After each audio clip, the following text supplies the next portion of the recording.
9440. 4405. 944405. 1905. Hello and welcome. I'm Jon Garlick and I'm here with Sheriff Matthew Wade, and this is Calhoun County's Most Wanted. Sheriff. It's always good to be on the show. We've been doing this for about 15, 20 years now, John. I'm not sure how long it's been. Gosh, it's been since 2003? Maybe 2003 or so, and that brings us to the next topic is since 2003, we're up to almost 5,000 arrests. Look at that. 4,994 arrests, all because somebody's going to get help.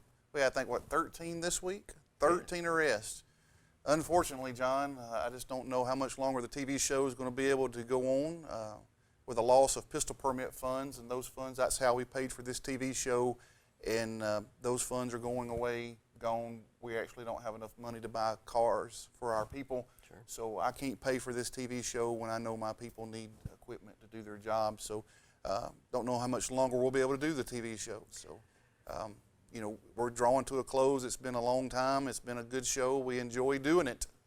It's just one of those things financially during these times. Law enforcement's been defunded by our legislature pretty much, and unless something changes in the near future, which I don't think it will, it looks like these kind of things will be coming to a close, not just here, but all across the state of Alabama. So. Well, you're having to make tough decisions with the money that the government keeps taking away from you and the budget that you operate under, so you're making good decisions. That's what you were elected for. Well, it's important to have cars to respond to people's calls for service.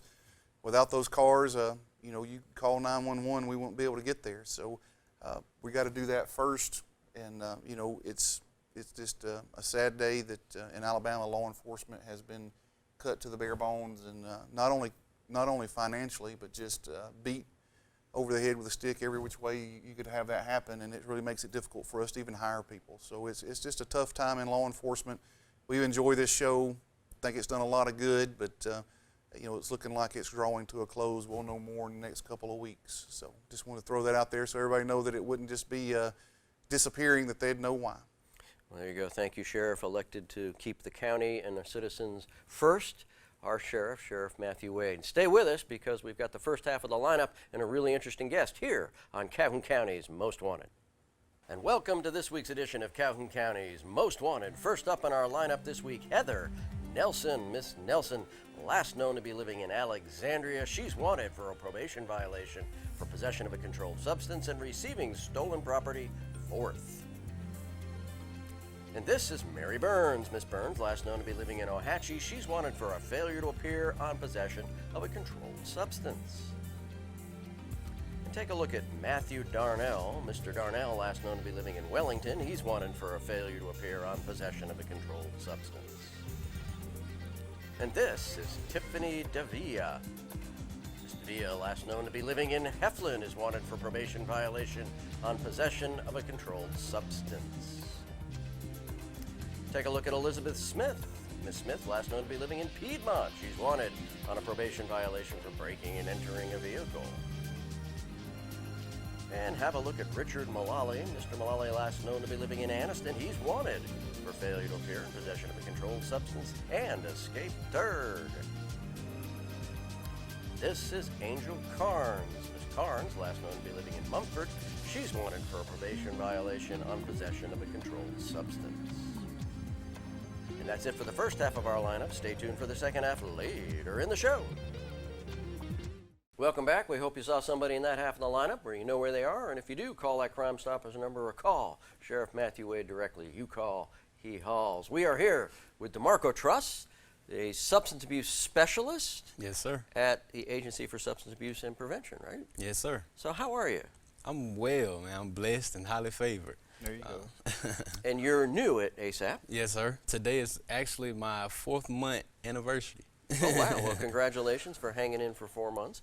We always get new folks on the show, Sheriff. They call you. This must be You'd be a veteran at the sheriff's office. But I think ASAP sends over the new guys just so they can get their feet wet on. Well, we're glad to have them. Yeah. Always glad to have them. We'll be kind. Okay. We'll be kind. So tell us a little bit about yourself, where you came from, and how you got to ASAP. Okay, my name is Damarco Truss. I am a prevention specialist at the Agency for Substance Abuse Prevention. I'm from Talladega, Alabama, where I went off and got my criminal justice degree at Stillman College. I came home. I didn't want to work for real. I wanted to go back to school, but I ended up at Coosa Valley Youth Services, where I saw many kids come in. You know, they're misusing these substances. I don't know how I ended up at ASAP, but I wanted to do something in the community, so I eventually got in touch with my spiritual father, and he had connects with Sayram Selassie. So I started working there, and I eventually love what I do, and it's going into schools, talking to these youth, meeting them before they get to that stage where I saw them at Coosa Valley Youth Services. Very good. Sayram's a good guy. He's always got the interest of the community at heart. And who knows, you might venture back into criminal justice down the road and come join the sheriff's office. You never know. Never know. You never know. So what's going on at ASAP right now? Before I talk about National Prescription Drug Take Back Day, we just came off our FBSS conference. That's Faith-Based Support Specialists, where we got a bunch of ministers together and equipped them with the necessary tools to send their congregations to, you know, your Rosses and your recovery and your treatment programs. So other than National Prescription Drug Take Back Day, that was a great opportunity to get in the community with what we do. I say it every week, you know, the sheriff's office can't prevent every crime out there. You know, the best way for us to prevent crime and make our community safe is if we all work together. Right. And it's the same way for what you're doing. You get these churches and their congregations involved. The more people that's willing to get involved and do their part, the more effect you can have on the overall community, because we can't rely just on the sheriff's office or rely just on one agency to do all the work. We as a community has got to decide this is important to us, and we all do the work to make it a better place for everybody. Right. So the faith-based folks you talked to, what community did they come from? Was it just Calhoun County, or was it the whole state? It was Calhoun County, Talladega. We had people from coming from Tennessee to this conference. So, and we're holding them quarterly. So we have another one in June and another one sometime in December, and we'll come back here and have another one. So where are they held? The next one will be in Huntsville. Okay. And the third one will be in Mobile, and we'll come back here for the fourth one. So ASAP touring the state.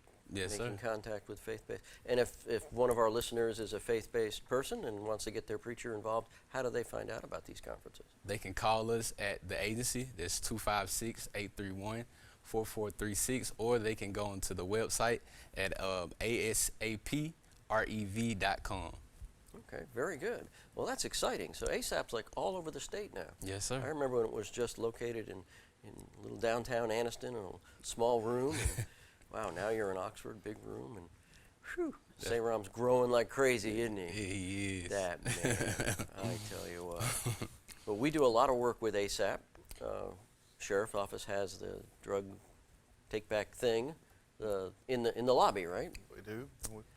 And we've worked with them on some other issues. You know, in the day's world, it goes back to we were doing some using deputies to do some work for them on some issues, and basically that we still want to do that. Just the funding on that's kind of been going away. It's just like everything else. You know, people want things, but that funding has kind of gone away on having the deputies help them. But we still do the prescription take back. Well, there you go. So we're going to come back. We're going to take a break. We'll come back, DeMarco, and we'll talk more about Prescription Drug Take-Back Day and ASAP. But stay with us for the second half of the lineup here on Calhoun County's Most Wanted. And welcome to the second half of our lineup. First up this half, Devontae Joe. Mr. Joe, last known to be living in Anniston. He's wanted for failure to appear on altering a firearm.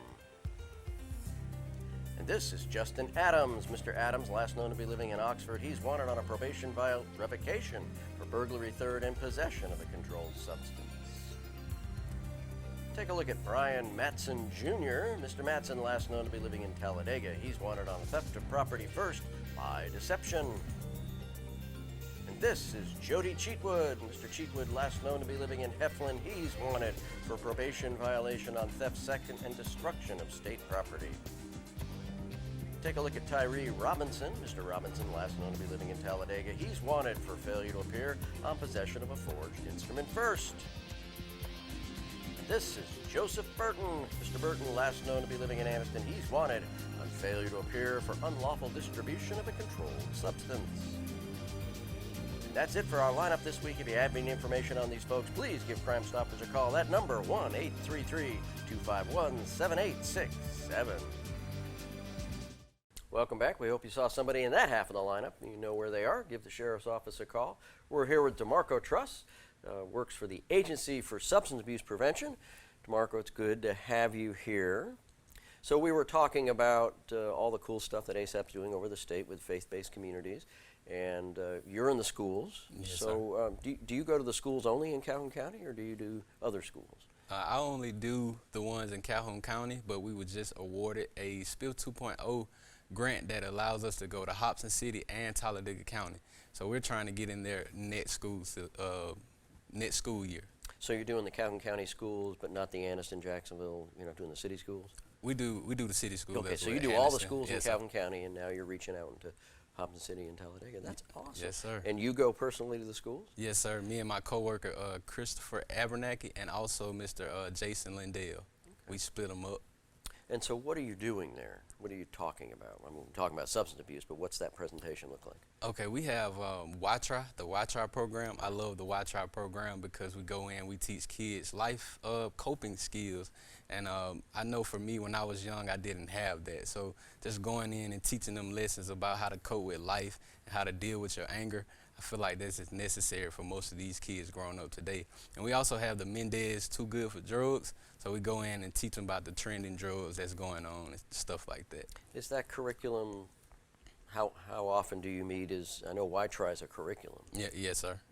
So you're meeting with them weekly or daily? Every other week. Every other week? Yes, sir. Wow.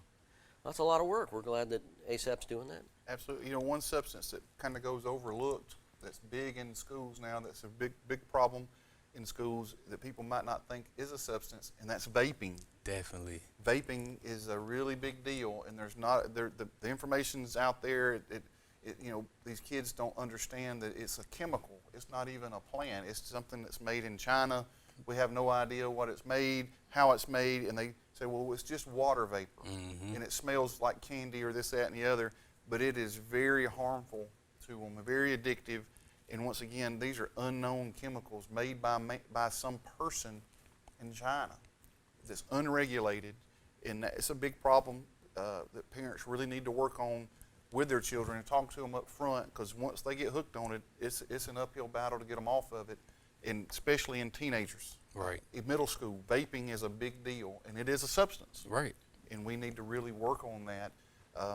We're getting a drug vapor dog. Wow. The school board is paying for, the Calhoun County School Board is paying for, and we'll have a SRO that will go to every county school, and that dog will be able to detect drugs, including vapors or vapes. And so we'll be able to do that, to work on the vape problem in Calhoun County schools. So. That's outstanding. So, you know, it goes back to parenting. Parents are the solution. Parents are the solution. You got to be involved. Right. Got to be involved. And speaking of being involved with kids in the community, ASAP's got the Drug Take Back Day coming up, right? Yes, sir. So tell us about that. The National Prescription Drug Take Back Day is a day that you can bring your expired and unused medication to be properly disposed of. As you know, a lot of kids are getting their hands on these opioids, and they thinking they are candy and stuff of that nature. I even heard they having farm party. That's PHARM, where they steal their parents' opioids and they put them in a bucket and they just take them at parties, and they end up overdosing. So this is what this day was created for through the DEA, where you can take your medications and put them in a safe deposit, where we focus and we partner with our local police departments so that they can get them away and put them away properly. We have a box at the sheriff's office. 365 days a year, people can come into the office with their prescriptions, put them in the locked metal box, and we dispose of them properly. Flushing them down the commode is not a good solution, because it's going into the water system. Right. It's just not good. Dispose of them properly. Don't keep them till they're expired. Kids will get them and you won't even know it. Right. You know, and so that's a really big problem. Fentanyl's a really big problem, and fentanyl is kind of a prescription drug. Definitely. So I mean, it's made in a pharmacy. So we need to make sure that we do our best when those drugs, you don't need them anymore, dispose of them properly. National Drug Take Back Day is a wonderful day to do it. Or you can do it at a lot of different locations. A lot of pharmacies will let you do it. The sheriff's office will let you do it 365 days a year. Yes, sir. So where are your locations for this Take Back Day? We'll have one at Walgreens in Jacksonville. We have another one at Walgreens in Anniston. We have one at Calhoun County CVS, and we have another one at in Heflin at Wright's Pharmacy. Okay, and those are the ones that are up and running for Take Back Day? Yes, They're sir. not up and running all year long? No. Okay, no. so those are the ones that are up for Take Back Day, which is when, April 30th. April 30th. 10 to 2. And the ones that are open not 24/7, but the ones that are around 365 days a year are at the sheriff's office. We have one at the I think sheriff's Anniston office. I think Anniston PD PD has one. I'm Mm-hmm. not sure about Oxford PD, but probably has one. Yep. And And we just put 2 down in Talladega at the AIDB and Talladega College. Well, it's important to get those expired prescription drugs or the ones you're not using off the streets. You know, people are misusing them.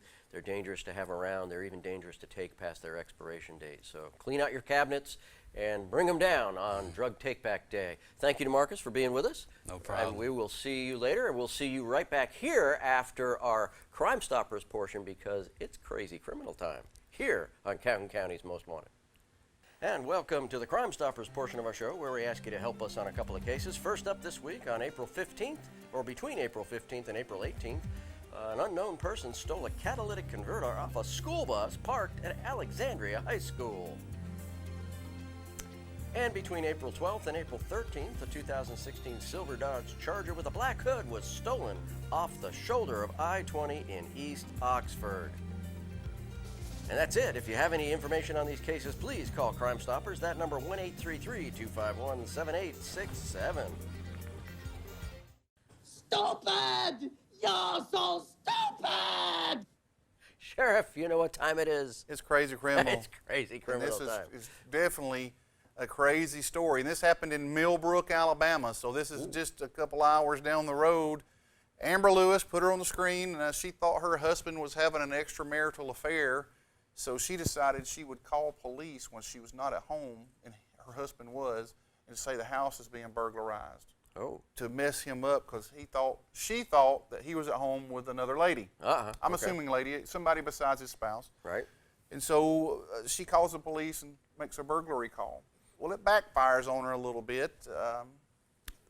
During the course of the investigation, the police realized that she made a false report to a law enforcement officer. So she got arrested for that, and arrested for the marijuana, cocaine, and illegal drugs that were in her house, including these drugs were found in her 5-year-old's bedroom. So she was also arrested for endangerment, chemical endangerment of a child. So, you know, if you think your husband or wife's cheating on you, it's best just to get a lawyer, leave them. Don't let your emotions get the best of you, which it looked like it did for her, and she got a little crazy with it and called the law to try to mess him up. Well, if you're going to call the law to your house and say there's a burglary, you might not want there to be cocaine and marijuana in your 5-year-old's bedroom.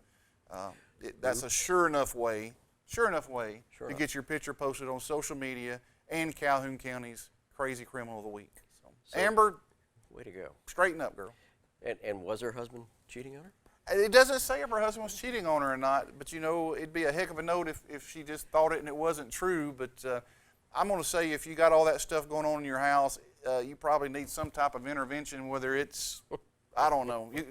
She should have just got an attorney on the front side. Now she's going to have an attorney for a divorce probably and for criminal charges. So, No doubt. Well, Amber, good job, and good job to whoever came up with our crazy criminal for this week. And folks, we really appreciate you tuning in to Calhoun County's Most Wanted. You heard the sheriff at the beginning. This may be closing in on the end of an era.